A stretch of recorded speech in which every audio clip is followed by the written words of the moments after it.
అన్నా ఆ చికెన్ ఫ్రెష్-ఏనా? లేదు తమ్ముడు, బాగా ఒళ్ళు వచ్చింది, అందుకనే జాగింగ్కి వెళ్ళొచ్చింది. జిమ్ లో మెంబర్షిప్ తీసుకుని పంపిపోయావా?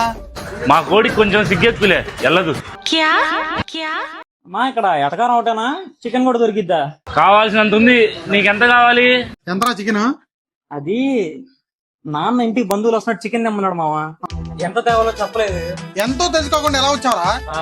ఓ అరగేజీ తీసుకెళ్దాం. అరే బంధువులు వస్తున్నారు, అర కేజీ ఏంట్రా, కేజీ చెప్పు. కేజీ కొట్టన్నా. కేజీ సరిపోయిద్దా? ఏది చేసినా గ్రాండ్ గా చేద్దాం రా. ఎంత కాదు, 10 కేజీలు కొట్టు. కర్రీకా ఫ్రైకా? బంధువులకి. ఆహా, అన్నా కోడికి హార్ట్ అటాక్ వస్తుందా? ఇలాంటి క్వశ్చన్లు తింటే నాకు వస్తది. హలో నాన్న, అదే చికెన్ క్యాన్సిల్. బంధువులు రావట్లేదు, క్యాన్సిల్ అయిందంట. అన్నా బంధువులు రావట్లేదు కానీ చికెన్ క్యాన్సిల్ అన్నా. ఏ కామెడీయా? వద్దంటే ఈ 10 కేజీలు ఏం చేసుకోవాలి నేను? శుభ్రంగా కడిగి ఫ్రిడ్జ్ లో పెట్టుకో. మర్యాదగా ఈ 10 కేజీలు తీసుకొని డబ్బులు ఇచ్చేళ్ళు.